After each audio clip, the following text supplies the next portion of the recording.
into the ball game as Paul Mokeski has become kind of a cult hero in Milwaukee, Tommy.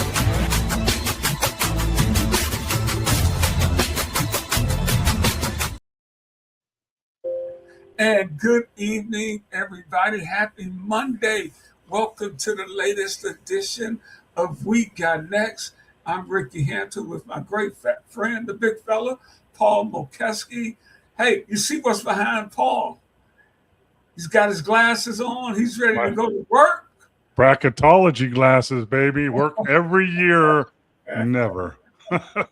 Mo, I am so freaking excited, like I am every week, even more so tonight, because we've been doing this show about 5 years.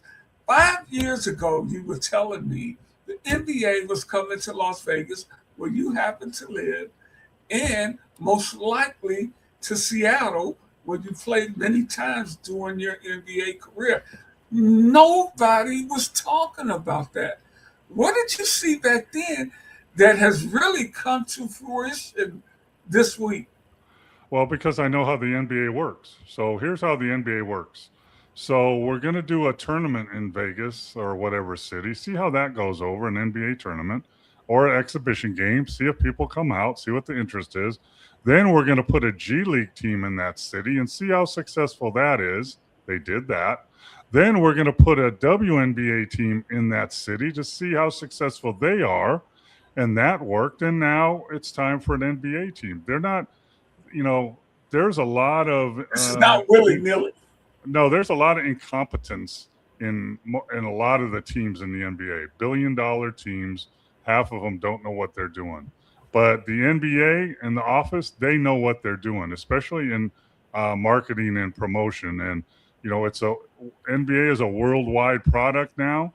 And, they have a $11 trillion TV contract, no, 11 billion, but, so they know what they're doing, and it just made sense. And the Summer League's been here forever.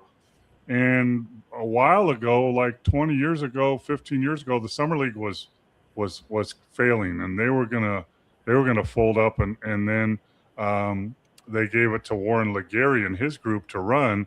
And now the Summer League here in Las Vegas is huge. You're talking about, 20, 30,000 people come to, every day to come watch in the big gym. You've been there, and the small gym, and people from all over the world come to watch the NBA Summer League here in Las Vegas. So it only makes sense. And welcome, everybody. Welcome to We Got Next. I'm Rickey Hampton, along with Paul Mokeski. Send us your questions and comments. What we're talking about is the move that the NBA is, it seems, destined to make, that's going to expand the league to 30 teams. 32. 32 teams. That would include Seattle, which was a long-time NBA destination, and Las Vegas. There's a meeting coming up this week to kind of get the ball rolling. A decision won't be made this week. A decision to come later in the week, but later in the year. But everything I've been reading since I saw this says this is going to happen, and the bids for each team will come in between $7 and $10 billion, according to one industry executive. Yeah. I mean, so that's the marketplace. I would say Seattle comes in around 7 billion, 8 billion, and Las Vegas comes in higher at 9 or 10 billion. And I told you back in the day, because people were wondering, is a team going to move to Las Vegas? Is the Dallas Mavericks going to move to Las Vegas? But the reason they're not doing that is money. So there's a moving fee if you move a team in the NBA. It's I think 500 million, whatever it is, where every team would get about $100 million. That's not bad, right? But if you sell a team for $7 to $10 billion, every team is going to make $500 or $600 million. So it's a money thing. They're not going to move a team. They're going to add a team because the owners make money. Now, there's a back end to that in the long run, those owners are going to lose money eventually because the TV deal was made with 30 teams, but now it's going to add 2 more teams, but their TV money will be split up to other parts coming in. So, in the long run, they're going to lose money a little bit every year, but in the short run, you're going to get $500 million payout that, that you can sign 2 max players for that. Unbelievable. And Seattle kind of speaks for itself because it was always they've always had good fan support out there, Mo. Yeah, the fans in Seattle have always been great. The arena wasn't the best. They tried to update it. It just didn't work. And unfortunately for them, their team is now the Oklahoma City Thunder. Right. For last year's champion and this year's maybe champion. That could have been Seattle. So it's unfortunate for the fans, but they've proved their loyalty and getting the team back into Seattle. Don't know if they have the Sonics name or not. That would be awesome if they could. They said if they want, they can. That would be up to the team. They can use that name again if they want to. Then I think they should. The Seattle Supersonics, they've won championships before, and that would be a good thing. Now the name in Las Vegas, is up for grabs. I've heard anything from blackjack dealers to all kinds of Las Vegas blackjack dealers. Yeah, I mean, there's been a lot of minor league teams here, and they've gone through the gambit of names. But here I'll put this out there for them. Okay, how about the Las Vegas Valley Vipers? There you go. There you go. I mean, we are kind of new to sports fluent. Paul and I, this is our first year here, but Paul and I have been doing this show for quite a while. And this guy has so much insight into the way the NBA operates. Of course, he spent a lot of time in the NBA as a player, a coach, a scout, in the front office. So he kind of sees things that we don't really see. But this is an all-timer, Mo, because that was 5 years ago. And not even the DraftKings and all that, they were just kind of really making their niche when you were talking. Yeah, I mean, Vegas is now, you have the Aces who won championships. They sell out every game. You got the Golden Knights who won the Stanley Cup and have done great there. They sell out every game. You got the Oakland A's coming here to Las Vegas in 2 years. They're building a stadium right next to the MGM, right on the Strip. It's going to be something to see.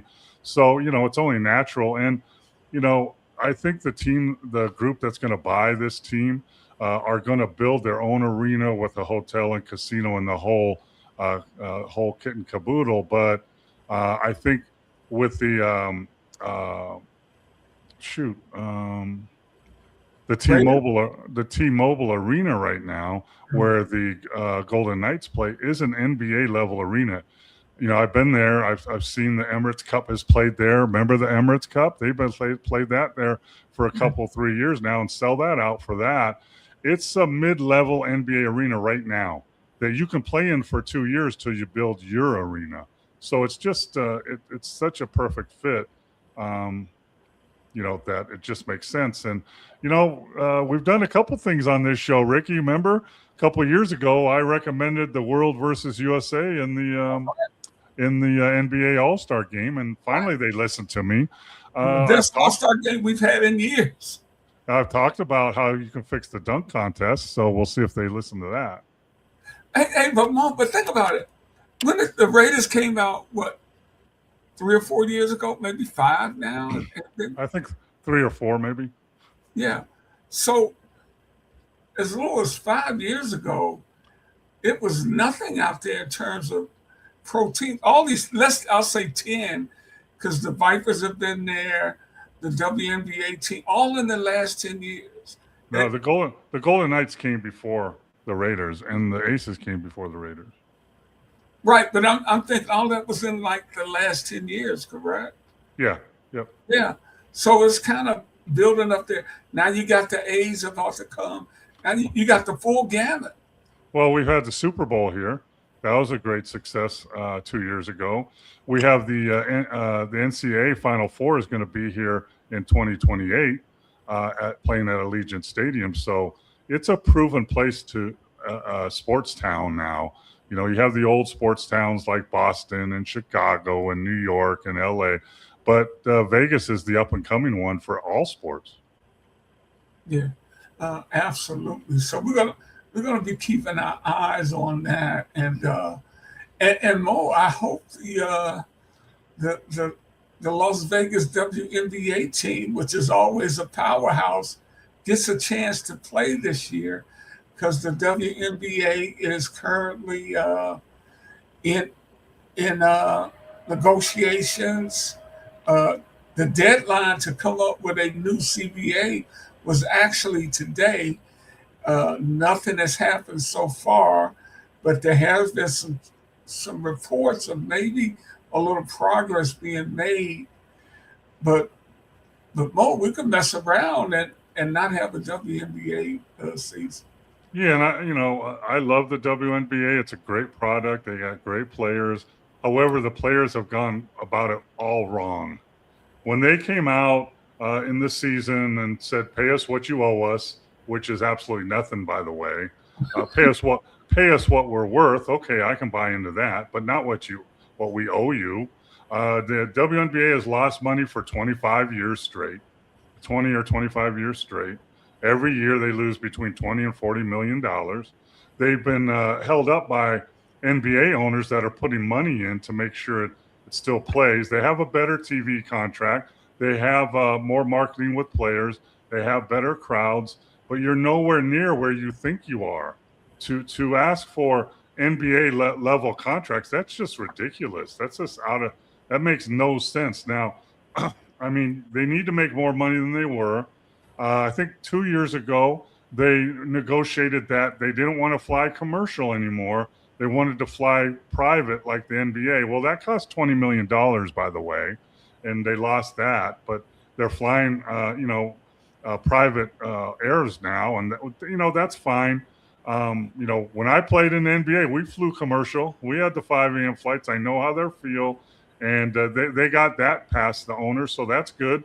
But this new negotiation, I mean, I remember months ago when the ownership put out an idea of an offer of, I think, $1 million to the highest paid and 250 as a minimum. 220 as the minimum. $220,000 as a minimum for a 3-month, 4-month season. Come on, man. Give me that. Yeah, I mean, come on. That's more than fair. And I think it was $1 million or $2 million cap on the highest paid player. But, you got to remember it's a great product, but they only play for 3 or 4 months. NBA plays for 8 months. So, I hope they realize that. I hope they negotiate and it has a season. But I'm going to tell you from the owner's point of view, let's see. We keep losing money every year. $20 or $40 million. Will it really hurt us that bad if we don't have a season or the league goes bye-bye? That's a scary thought if I'm a player that's trying to play. and Mo, like you said, they are not dummies in the NBA league office. Well, yeah, but that's an offshoot. The WNBA is an offshoot now. It used to be yeah.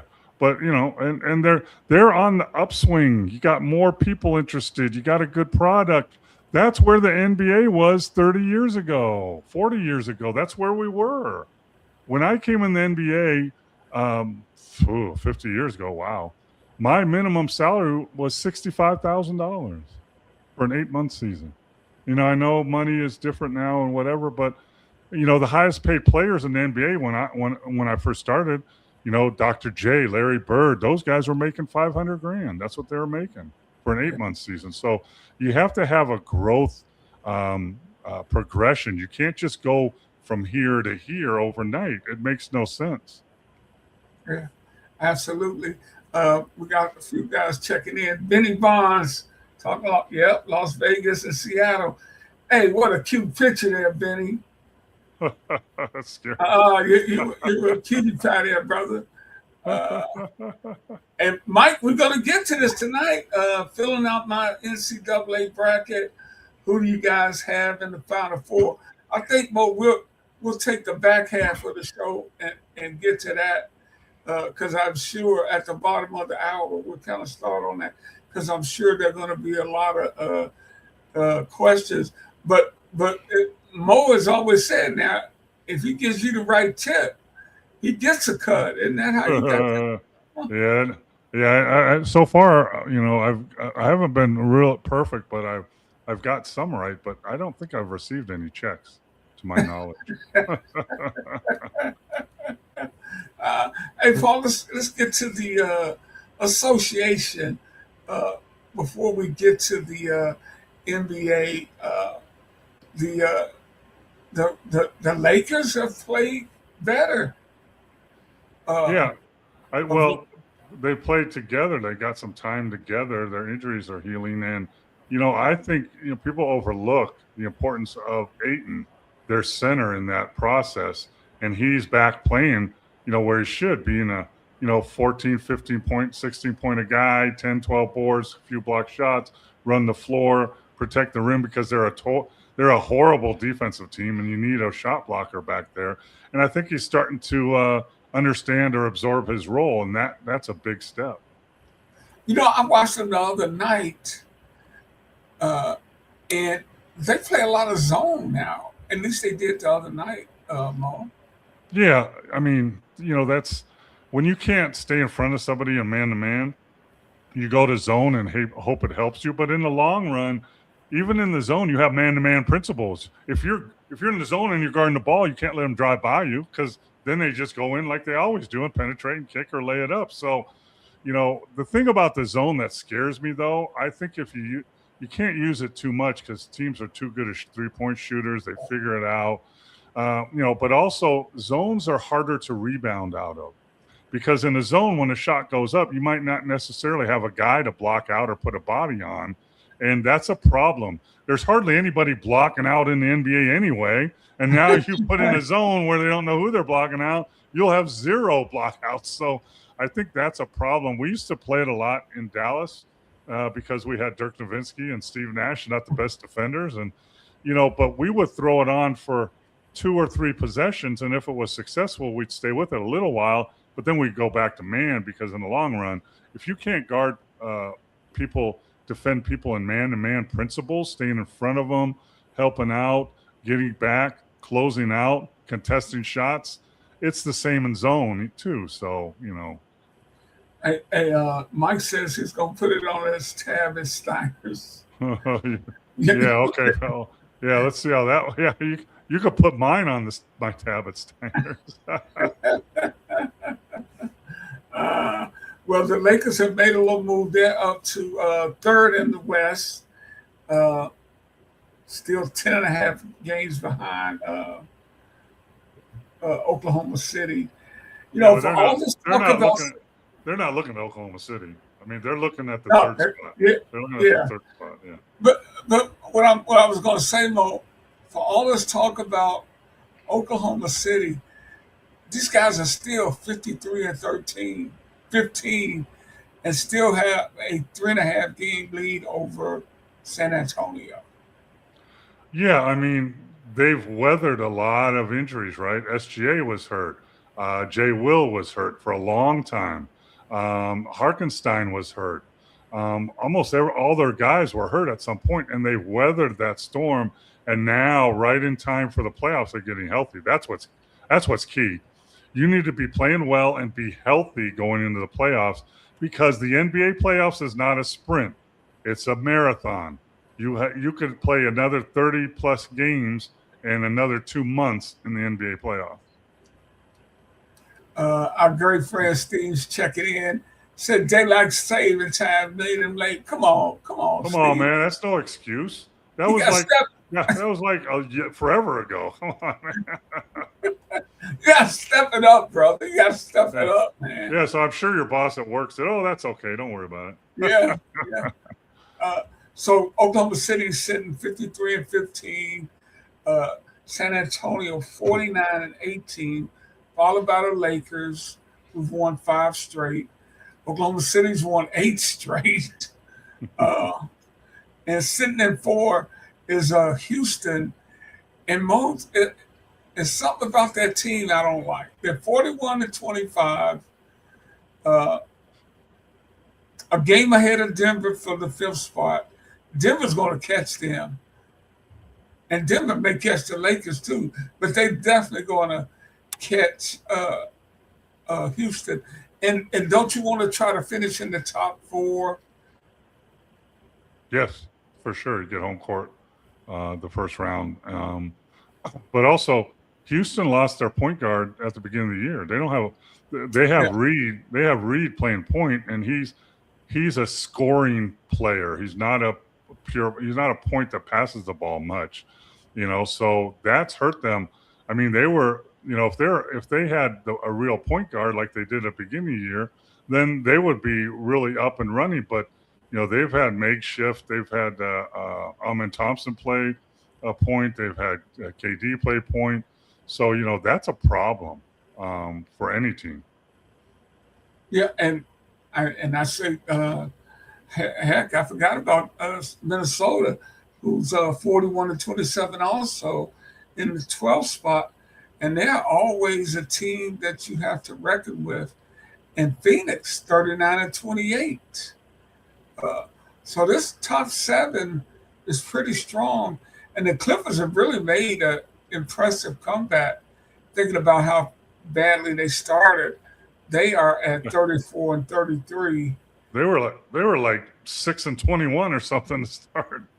Yeah, so they have, and then of course they traded away James Harden, but they're 7-3 in their last 10 games, even without.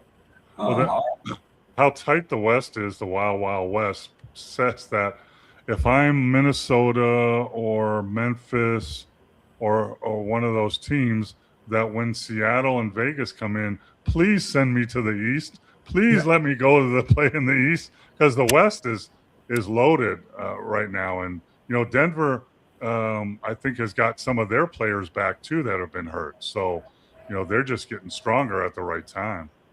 And, I tell you, it's funny you say that, because leading executive, that's kind of the rumor out there that Minnesota and Memphis will go to the East. And you kind of get it because they are closer to the eastern side of the country. But that is exactly what they're talking about. Well, how close is Minneapolis to Chicago and Milwaukee and Cleveland? Right. They're right there. Right there. Yeah, that makes sense. Steve, you're absolutely right. I noticed that when we first came on. Neither one of us got our ball caps on. Because I have my bracketology glasses on, man. I got to think. Whenever you wear glasses, you're automatically smarter. And hey, stay tuned, because we're gonna get to this NCAA tournament very shortly. And Golden State 32-35. Mo, they're not going anywhere. Portland 32-36. Golden State's 9. Portland's 10. Let them duke it out. And Sacramento. Yeah, they sold the farm. Yeah, some of these folks are just doing the tank job. The reason I don't have a cap on, because my mighty Pistons have been struggling of late, Paul. Detroit has a very unique problem. They got 2 great defenders that can't shoot. That's a problem. And they got 2 great shooters that can't defend. It's not that hard. Split them up. Put defender and a shooter in a rotation, the other guys in the other rotation. Come on, man. You're smarter than that. Well, that's kind of what he's doing. I mean, They hit a little bump. They've been better lately, even though they lost last night. But nobody's going to be scared of Detroit. The problem with the problem's not guys that can't shoot. The problem is guys that can't shoot that think they can shoot and keep shooting. That's a problem. Well, the Detroit guys know they can't shoot, so that's Then- one good thing about them. That's good then. Just drive it. Yep, that's what they try to do. Drive it, Pistons- drive it and fall, and you get a call. That's what you do in the NBA now. And Pistons, college. sitting up there at 48-19. They got a 4-game lead over Boston, 44-23. Tatum has looked good since coming back, Mo. Your thoughts on that? Yeah, I mean, you can work out and do all that stuff and get your timing, your dribble, your step back. But what impressed me is when he had a tip dunk, two-handed tip dunk, and that's testing. If you have a knee or an Achilles, that's the real test, and he's passed that test. My only concern and worry about that is you start feeling too good and you start rushing it too much, and then that's when re-injuries happen. So that tip dunk in traffic is sort of like a quarterback coming and taking that first big hit. Yep. Yeah. Okay, Boston 44-23, 4 games behind the Pistons. We'll see if they can catch them. Pistons got a pretty soft schedule coming up, so I don't see them losing anytime soon in the next 3 or 4 games anyway. The Knicks have played well lately. They're 7-3 in their last 10, and they are sitting at 44-25. Cleveland has kind of cooled off since they started hot when Harden got there, but they lost last night. They're 5-5 in their last 10, and they're at 41-27. Orlando's played well lately, Mo. 38-28, 8-2 on their last 10 in that 5th spot. 2 games behind Cleveland for the 4th spot. Yeah, that's a battle right there, right? Because, whoever wins that 4th spot could win home court in that first round, and that's very important, especially for teams like that. And, Orlando struggled all year. They were my dark horse at the beginning of the year to get to the East Finals. And they had too many injuries at the wrong time. But now, they're not fully healthy, but they're playing a lot better. And, I'm with you. I mean, when the Cavs got Harden, they were really on fire for a while. And I thought that combo of Harden and Mitchell really worked well. And getting Harden helps those bigs because he lobs it to them and all that. But they've kind of cooled off. So there's a big question mark, as usual, for the Cavs at this time of year. And Mo, Charlotte Hornets are now 34-34 and have been playing out. Last week, I know they had the best record since the All-Star break. I don't know if that's changed since the latter part of last week. But a good young team, got some nice young players there. They've been on a roll, and they could be a problem going into the playoffs. They just need to get to a first-round playoff series and have some experience, because that's where they are. They're kind of exciting. They're kind of young, but in the playoffs in the NBA, you got to be more than that to get through a team in a 7-game series. So, little fool's gold there, I think. Okay, they're in the 9 and 10 spot. 10 spot. Atlanta's in the 9th spot at 36-31, and the Sixers are 37-31 in the 8th, followed by Miami and Toronto. Where's Milwaukee? Where are my Bucks? Bucks, man. So sad. That's why I'm not wearing a Bucks hat too. Yeah. Jeez. Bucks they're 2-8 in their last 10 games, Paul. They're tanking and they're not trying to. That's a bad sign. That's really a bad sign. That's really a bad. Hey, talk to me again. Your thoughts on. Before I get to that, Steve just brought up something. Oh yeah. The 83 points by Bam. And your question is? I mean, it's hard to score 83 points in the church league on Sunday morning. So, that's one thing. But the problem is, I remember I was coaching in Dallas when Kobe had his 81, I think he had. And there was I think he shot 24 free throws, or 25, I think Kobe shot. Bam shot 43 free throws. Wilt, when he scored 100 points, shot 32 free throws, I think. But so 43 free throws. But a problem I have is they were fouling on purpose and they were missing free throws on purpose so he'd get another possession. To me, that's BS. I mean, I guess, their coach said, I don't apologize for anything. But, if I'm a player and am I more proud of 83 points when there's some gimmicky stuff going on, or am I proud of 75 playing a regular straight up game? So, I mean, that's a question you could answer, if individually, whoever you are.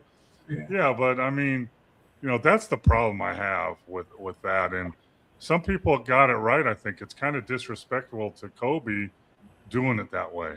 I mean, no one's going to catch Wilt 100 points a game. I don't think so, but you could, right? Because I think Bam scored 36 points in the first quarter. So theoretically you can do it, but I don't know if it'll happen. But the way you do it, it's a little sketchy in my mind. And to me, Mo, in this age where the credibility of sports is often put on the line because there's so much gambling involved, it brings that into play also. Because Bam is not excellent player, but he's not the kind of guy that should get 43 free throws. That means he was fouled, 20 times? At least, yeah. I mean, I think he made 7 threes, I think, out of 21 7 or out of 22 from 3. Yeah. But he's not that forceful of a player when you got to and I got this from my friend John Harris. He says, I'm calling the Washington Wizards the Washington Generals. Yeah. The Harlem Globetrotters beat up on them every time. So, the rest of the year. I think the Washington Generals would have put up more of a fight than the Washington Wizards against the Miami Heat that night. I mean, I didn't watch the game. I saw some of the footage where it looks like they're halfway trying to trap them and triple team them and stuff, but they let them get out and they foul. It's like, what are you doing? Like, is that the water in the popcorn holder? Is that the flat basketball trick? Is that the, hide the ball underneath my shirt trick? What are we doing? Well, I know if you were playing in that game, you were going to put him on his ass at least one time. Oh, absolutely. I think everybody would have. I mean, not, just a hard foul, right, and make you think a little bit that, hey, I'm around here, and you're not just going to have easy baskets. That's just, man. I give me the 75 earn the hard way. Yeah, I mean, but it is what it is, and it is what it is. Just move on. 43 free throws is what stands out in that game, so everybody. Hey, speaking of, I didn't know Giannis got hurt again. And your point, right? Yeah, exactly. So they're not going to be as good as 2-8 in the next 10 games. I mean, now if you're the Milwaukee Bucks, it's time to see if any of your young talent can play. And frankly, it's time to start talking trade with Giannis in the summer and get what you can for him. I mean, this hasn't worked. They won a championship. They almost won a second, but Middleton got hurt, and then they traded away those assets and trying to run it back with other people that, it's not working. And I think I have the stat that the last 5 years with Giannis healthy or not healthy, they've been eliminated in the first round every year. So what's your point? What's your goal? Do you want to piece everything together, put Band-Aids on, and hopefully get eliminated in the first round again? Yay, let's go for that. Or are you going to just do the best you can, move Giannis? He's been loyal to you. You've been loyal to him. Put him in a good situation, probably in the West, and get a couple good players, younger players, and 3 or 4 draft picks, first rounders, and start over. And, you save $60 million a year in salary. Yeah. Hey, well, let's get to it, Mo. I think everybody wants to get to everybody. You got your bracket out. I do, before we get to the men's, I want to give the ladies their props here. UConn's #1 seed, UCLA #1 seed, South Carolina, and Texas. All these perennial powers in women's college basketball. And to be honest, Mo, I hadn't followed a lot of the ladies. I normally don't get to them until they get a little deeper in the playoffs. But those are 4 pretty reliable #1s just by reputation. Yeah, I don't know college women's basketball that well, but one thing I do know, when you watch these tournaments, the first or second round of these tournaments, SEC, ACC, the #1 seed is beating the #5 seed by 30 points or 40 points or 50 points. So here's what you do in the women's bracket. Pick all the top rated teams. That's all you do. Just pick all of them. Because that's more than likely what's going to happen on the women's side for sure. Hey, tell me this, Paul, and you're right, we see that a lot. Is that because it's no doubt the quality of women's basketball has improved? Has it just not got as deep as the men's game? Yeah, I mean, there's less NIL money. So teams like Connecticut, South Carolina, Notre Dame, they have NIL money for their women's programs. Most of the lower level of the 75% level below don't have NIL money. And, the talent level is drastically different. And you don't see the transfer portal in women's basketball much. In the men's side, the transfer portal is everything. You see players playing for Houston or wherever. This is their 5th school in 5 years. They went to USC, then they went to St. John's. Now they're at UConn. I was like, so those players move around. I talked to somebody the other day. The lower level Division I basketball programs are a feeder program, a developmental league for the top teams. All the best starters, all the MVPs of the lower level leagues and teams get NIL money and move up to the better teams. That's what happens, and that's not happening in women's basketball yet. That's what college men's basketball is all about. NIL money, and the better players. I can get this 6'8" guy that played low level, but he was MVP of his whole conference. And now he's going to come to me at USC and be one of my starters, a really good starter. That's how it's built. Hey Paul, the NBA used to frown on guys who had transferred. I mean, I guess they don't even consider that anymore. Huh?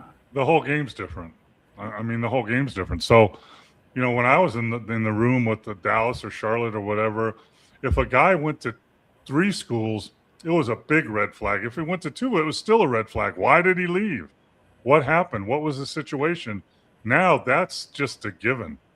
He left because he didn't like the coach, or he got more money. So that's just part of it. So, it used to be you took the players with more experience, the juniors and seniors that have stayed at one program and fought through and had success.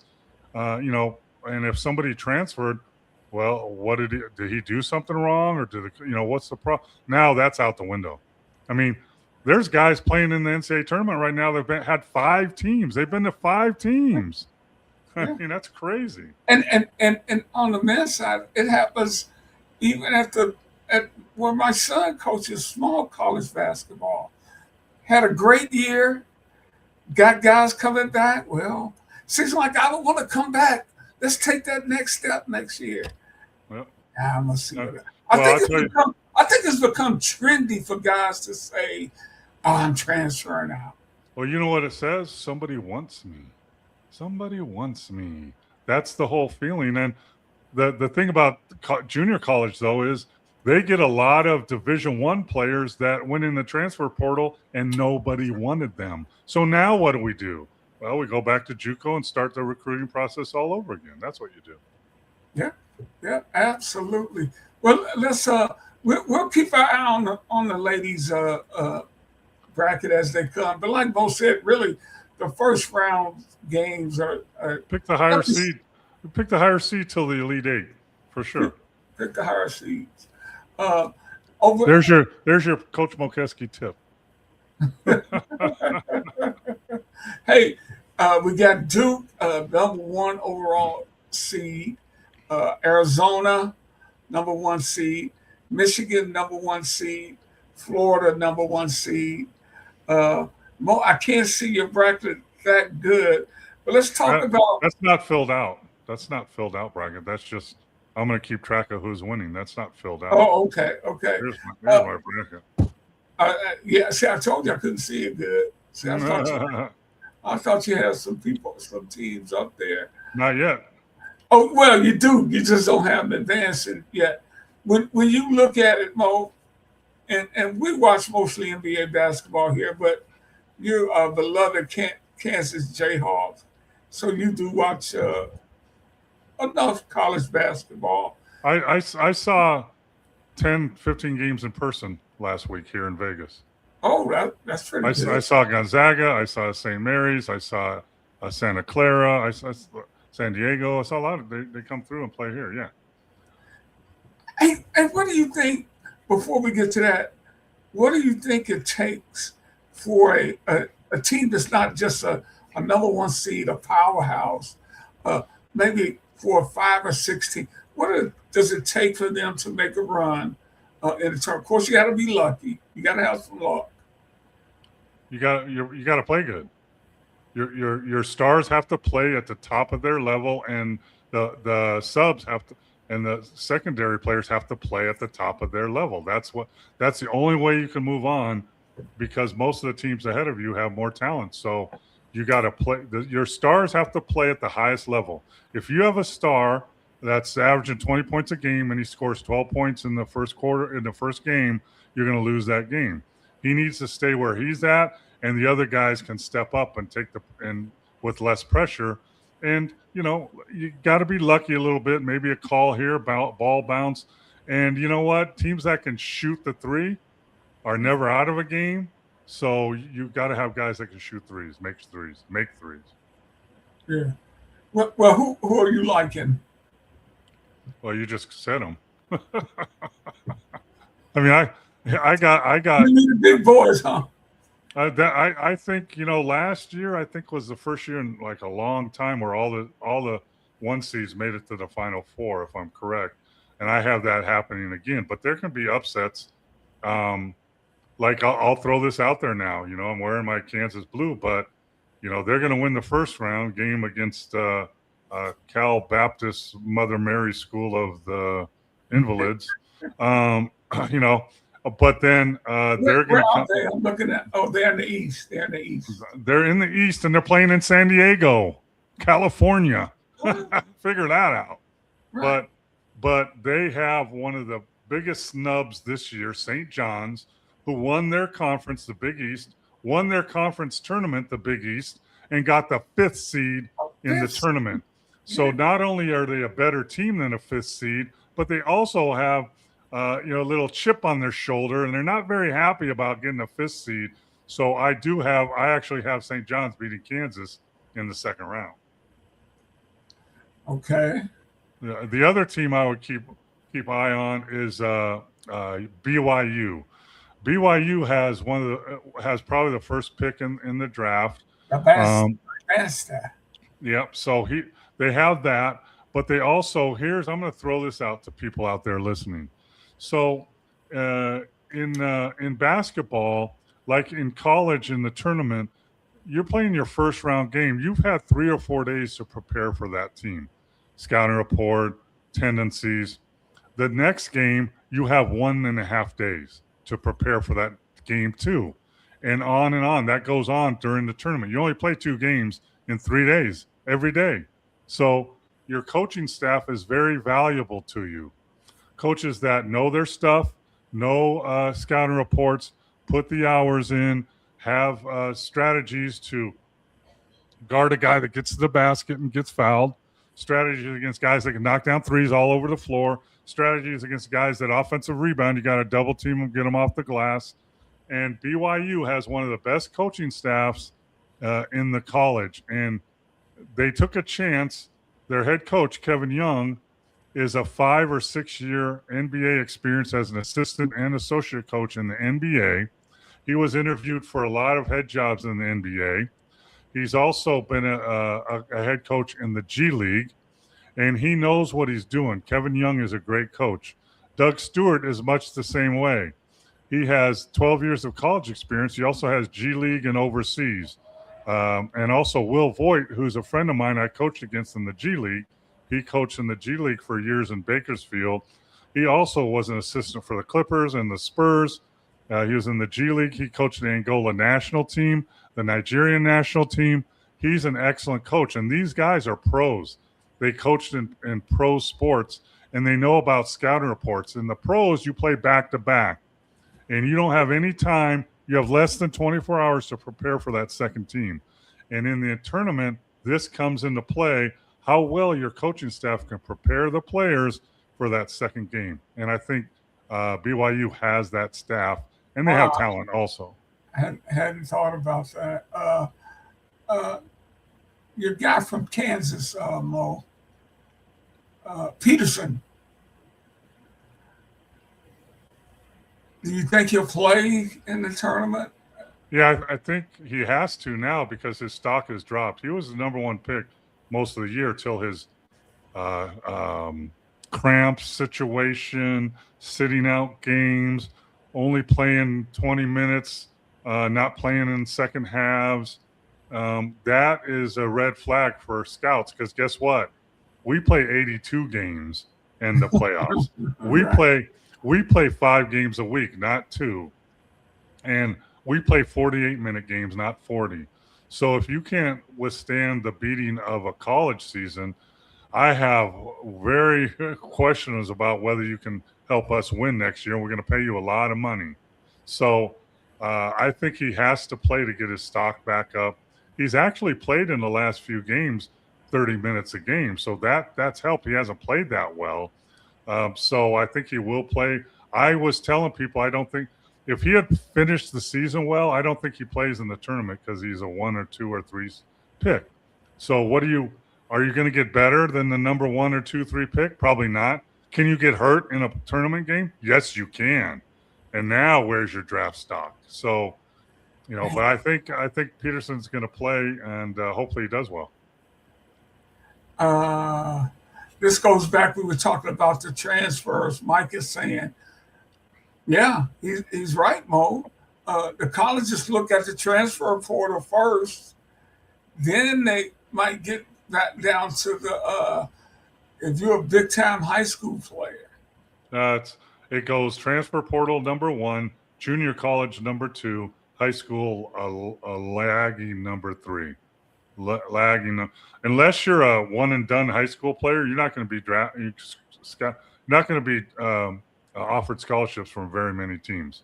That's just the way it is, and it's sad because it used to be high school number 1, junior college number 2, and there was no transfer portal. So that's what it used to be. But now, if you're a high school student, and you're not a one and done like Peterson or like the kid from BYU or some of these guys, there's some really great freshmen playing in this tournament. Unless you're one of those people, then you might as well go to JUCO, which now you can go to JUCO and not lose a year of eligibility. I can go play 2 years in JUCO, get re-recruited all over again, be more valuable to the college teams, and still have 4 years of eligibility left. So, hey, I know a good JUCO you could go to. Yeah. So, so now it's just, or go to a prep school for a year. So the recruiting system in college is flip-flop. And that's just the way it is. And the transfer portal is number one. Hey, Mo, we got a bunch of people checking in, man, and it's so good to see y'all out there. You're watching We Got Next. I'm Rickey Hampton with Paul Mokeski, 12-year veteran of the National Basketball Association, coached, scouted, front office, you name it, he's done it. What else we got over here, Mo? Steve says UConn will win it all. I don't know about that one, Steve. That could be a good time for us, though. Yeah, the game that they're Michigan UConn in the Sweet 16, I think it is. That could go any way. And then if you get past that, you're going to have to play Duke or St. John's, I think. So UConn is not the team they used to be. They're still very good, but they're not going to run roughshod over anybody. So I'm not so sure about that. I saw a clip of Hurley. They were doing a feature on him. He was arguing with the ref. The ref turns his back on him. He said, "Don't turn your back on me. I'm the best damn coach in college." Well, we're going to see this year, right? Yeah, I mean, it served him well for years. I mean, he's won. I think they won back-to-back, right? I think. Yeah. So it served him well, but at some point, it gets old. It gets old for the players. It gets old for the assistant coaches. It gets old, and especially if you watch footage of him in practice, he's the same way. So now, not only in games are you getting that in our locker room at halftime, before the game, after the game, now practice too. That can wear on you, and that's why he was smart not to try and take the Laker coaching job, because in the NBA, those guys are making way more money than you. And if you jump on them in practice, they're going to go tell you to go jump in the lake, and you're going to get fired. Yeah, he would not last very long. That's one reason why Tom Izzo, they used to always flirt with Tom. It's like, Iz figured it out. Iz is about 5'6", and he's going. Because I told him. You talked to him? When I was coaching in Canada, the prep school that practiced on our gym where we practiced had Murray. They had Dylan Brooks. They had Thon Maker, all top 5 recruits. So all the coaches came through. And Izzo, I was watching that high school practice, and afterwards he came up to me and he said, "Coach, can I talk to you?" I go, "Yeah." He goes, I'm kicking around going to the NBA. Tell me the ups and downs. I said, "Don't do it, man. Stay where you're at." I know you have the headache of recruiting, but you don't have the headache of agents, general managers, owners, salary caps, guys making 5 more, 10 more million than you do. He could never be governor of Michigan because there's too many Michigan fans. Well, but he could be the mayor of East Lansing, that's for sure. If you're a coach like he is in college, you run the program. You run the show. In the NBA, unless you're Popovich, unless you're someone like that, that's the head coach and GM, you don't run the show. Yeah. The GM and the owner run the show, and the players run the show. So there's a reason not to do it if you have a great deal in college. Hey, Steve says, is Arizona going to choke again? I think Michigan's a vulnerable number one because they lost their backup point guard who was very valuable to them. Very strong team, but I worry about that. Yeah, and I like Iowa State at the bottom of that bracket there, and they're going to end up probably playing Michigan after they beat Tennessee, I would think. But Arizona is the real deal. Arizona has bigs, wings, smalls. They're the real deal. I think I like Arizona and Florida in the final. I like Florida a lot. Okay, Arizona and Florida. Hey, Mo, what do you think about Boozer's game? Boozer is the ultimate. The taller twin is just like his dad, undersized, big power guy. But he could shoot a little better. I think he has the whole package. He is undersized now. He's probably says he's 6'9" or 10, which means he's probably 6'8". So it's hard to play a power forward in the NBA at 6'8". Wait a minute. But He's 6'8", 220, and that ain't big enough. no, that's not in the NBA. It's not. I mean, so that, but he's really smart. He's got a knack for finishing around the basket, getting his shot off against taller players. I think, he, the BYU guy and Peterson maybe are the top 3 picks. Yeah. Houston's a good team. Steve likes Houston. I like Houston too. Yeah, probably should have won it last year. Yeah, Houston is a serious defensive team. I saw them against Kansas, and they swarm you, and they're physical and long, and they foul you. They're like Arkansas back in the day, 40 minutes of hell. They foul you so much that the refs get tired of calling fouls, and they let you keep fouling. But Houston is not as good as they were last year. They don't have that impact guy they had last year. So I like Houston, but to go a long, long way. But, I like Florida better. I like Duke better. I like Arizona better. And maybe Michigan, or Iowa State. Hey, Mo, people talk about defense. I always hear coaches say, you just got to make the effort to play. Okay, I know you got to have effort. But is that the main thing? I mean, well, no, how about being athletic? How about being long? How about have a long arm span? How about being active hands? But effort is right there with all those assets. So you can be the most athletic, long-armed, good hand defender, but if you don't have energy and effort, you're not a good defender. It's like rebounding. Rebounding is, you got to be able to jump. You got to be able to take up space. You got to be, but effort is most of rebounding too. But you got to have all of them to be that type of player. Yeah. And we're coming down the home stretch. What a great hour, Mo. Man, we got a nice crowd in here tonight too. We really appreciate you guys. What are the questions we got out there? We are here every week. And you can subscribe to our show. You can get all that information under the crawl there. Any final thoughts, Paul? No. Do we have any questions out there that we haven't? I think I got to everything.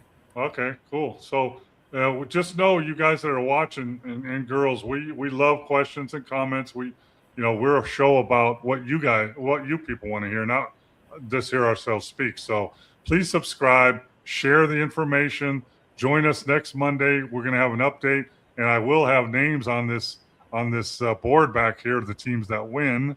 So we'll keep moving on. Hey, Paul Casey's checking in. All right, Paul. Golf teaches you patience, humility, and belief. Every round is a fresh chance to prove yourself that you're stronger than. Absolutely, Paul. And every shot tests you. You can have a perfect, great shot and then muff it up the next one. Believe me, I know from my history. I used to be a decent golfer, but it does, because it teaches you success and failure all the time in different situations. And it's mental as much as anything. That's one of the hardest things I did, Ricky, when I was golfing and at a high level, that when I hit a bad shot, I would think about, wow, that messed up my round. Now I'm not going to have a 75 or 76. That was me. And I let that affect my other shots. It's like in basketball, when you make a bad play, you don't say my bad, but you got to move on to the next play. I learned that early in my career, that, that's behind you. You can't do anything about that. But Paul, man, golf is the ultimate test of humility, patience, mental stress, and fun. We have some fun. Paul, if you're still there, shoot us your NCAA picks. And man, that is so awesome to have you checking in. Thanks, One man. of the top players on the tour, Paul Casey. Thank you, brother. Thanks, Paul.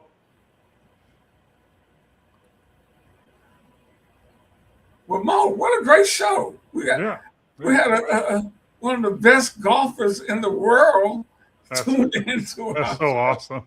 And I know you're still out there playing and playing well. No. Somebody asked me if it was snowing here in Detroit. Yeah, Steve. Oh. Yes, it's snowing. Yeah, it was chilly here today, Ricky. 85. Oh, I'm going my to the pool God. tomorrow. Sorry, come visit us. That is just too much, man. Well, it's good. This is one of the best times in sports, other than the Masters, Paul, that we have. You know, with college basketball. You know, one of my favorite things ever, and you know, NBA or wherever, is one shining moment. That little montage at the end, and this is the start of that. And you know what? Let's think who could be that upset? Who could be that Cinderella story that could get far in the tournament? I say BYU. Ooh. Hey, Mo, tell me this. When you were in the NBA, did you guys, I know you're on the road playing your own games, but did y'all follow the tournament much, talk about it much?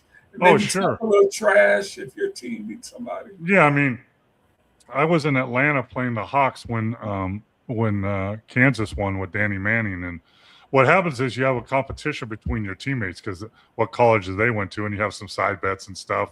But it wasn't covered like it is now. I mean, every game is on TV, you know. But yeah, the trash talk was between players, what colleges they were going, and that's where the side bets were for sure. But yeah, we did that for sure. It's like when Major League Baseball players watch the Little League World Series in their locker rooms. And, you know, a lot of times at this time, you know, players will get done with the game and go in the locker room, and they're going to ask the, you know, people that are there, the sports media people, well, who won?